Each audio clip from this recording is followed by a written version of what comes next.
This podcast has been brought to you by SeekersGuidance, the global Islamic seminary. Help us spread the light of prophetic guidance to millions around the world by becoming a monthly supporter. Make a small donation at SeekersGuidance.org/donate.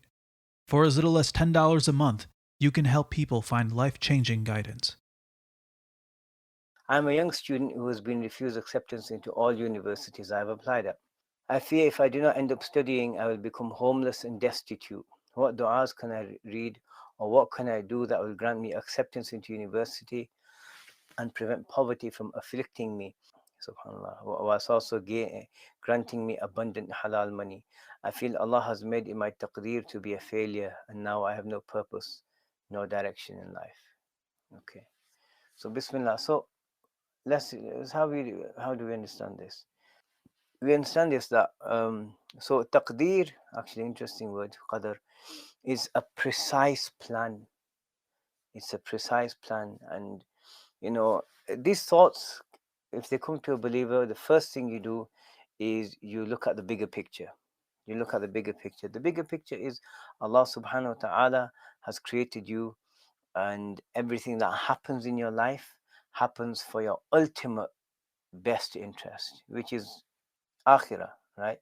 It's the best interest, it's the akhirah, in paradise, having the best reward that you can attain, and the most of in the largest share of Allah's mercy that you can be granted. So this is your ultimate thing.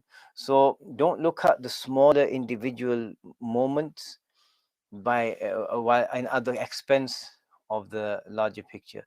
It's like, for example, someone studying for the exam, and they just sit there and they're studying, they're memorizing, their hands hurting from all the writing and everything. If you just focus on that, you just get fed up. But if you look at the bigger picture, look what can happen. So um firstly, the doors of rizq are, are in the hands of Allah subhanahu wa ta'ala. And look at it this way, that maybe your rizq isn't written, maybe it's not going to come to you through through the means of higher education and pursuing a career that way. Allah subhanahu wa ta'ala could give you vast halal risk through another means, right? There are many people out there that don't have qualifications. There are many people out there that don't have the basic qualifications, like a GCSE here in England. And yet the doors of risk are open wide for them, right? So, just bear this in mind. The Prophet said, Sallallahu Alaihi Wasallam, Ajaban li amril mu'min. So he said, the taqdeer of, you'd understand the word is, I'm amazed at the affair of the believer. Inna amrahu kullahu lahu khair. Everything that happens to him is the best, it's the best thing for him. وَلَيْسَ ذَلِكَ إِلَّا لِلْمُؤْمِنِ. And that's not for anyone except for the believer. Now look at it. The Prophet Sallallahu Alaihi Wasallam knew more than anyone that Allah has created. And so he was seeing things, from a height, from a perspective that we can't even imagine. So if he's saying he's amazed at the things that happen to a believer, every believer, right, as we understand from the wording, then just have some confidence in this, that okay, you've applied for these positions in the university.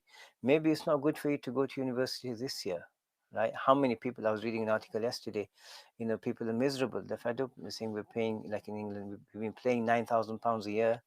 That's how much we've paid for what? Zoom calls, right? Because they've not been able to go into university. So maybe it's not good for you at this point in time. Maybe it's something that Allah subhanahu wa ta'ala will open for you later. And how many a person has thought, this event in my life has ruined me, it's knocked me out, and that is the means through which Allah subhanahu wa ta'ala opens up many, many vast doors. So if you want a dua to make, to get you into university, and all the things in the way you want, I don't have a dua like that. You can ask Allah, you can turn to Allah with your heart and tell him, oh Allah, please, I beg you. But at the same time, understand Allah wants your best interest, subhanahu wa ta'ala, more than you do, right? And he'll make it happen in a way that's best for you. Now, even our du'as, there's no way to force Allah subhanahu wa ta'ala. Right? A dua is a means of expressing slavehood to Allah. That, oh Allah, you're my master, I'm your slave. I have these problems, here they are, please fix them. I prefer it in this way, but ultimately it's in your hands. And that's how it is. And sometimes what you want comes your way, or and at other times something else comes. But don't think that I've been destined for everything to go wrong for me or anything like this. No. Sometimes, like I said, one of the righteous used to say that things are hidden in their opposites. So sometimes wealth is hidden in poverty, maybe, and then doors open, right? So it's like that. So just reflect on this, right? And so what did the Prophet say, sallallahu alaihi wasallam, in the same hadith? He said, in asabatu sarra'u shakara fakana khairan lahu. If ease and good times come to him, he's grateful, and that's better for him. When asabatu dharra'u sabara fakana khairan lahu. And if difficulty comes to him, he has fortitude, and he's patient, and he's strong in that, and that's better for him. And so your risk is written, nothing's going to change, right? It's just a case of fattaqullaha wa ajmilu talab. Now fear Allah and seek well, and it will come to you, right? Alhamdulillahi Rabbil Alamin. Thank you for listening. This podcast was brought to you by Seekers Guidance, the Global Islamic Seminary. Visit SeekersGuidance.org to access reliable Islamic knowledge taught by qualified teachers. We offer a wide range of courses, podcasts, articles, and a world-class answer service. Support us in spreading free, reliable Islamic knowledge to millions around the world by becoming a monthly supporter. Visit SeekersGuidance.org/donate and make a small monthly commitment today. Our beloved Prophet, peace and blessings be upon him, said, "Whoever guides someone to goodness will have a similar reward." So don't forget to share this podcast and spread prophetic guidance.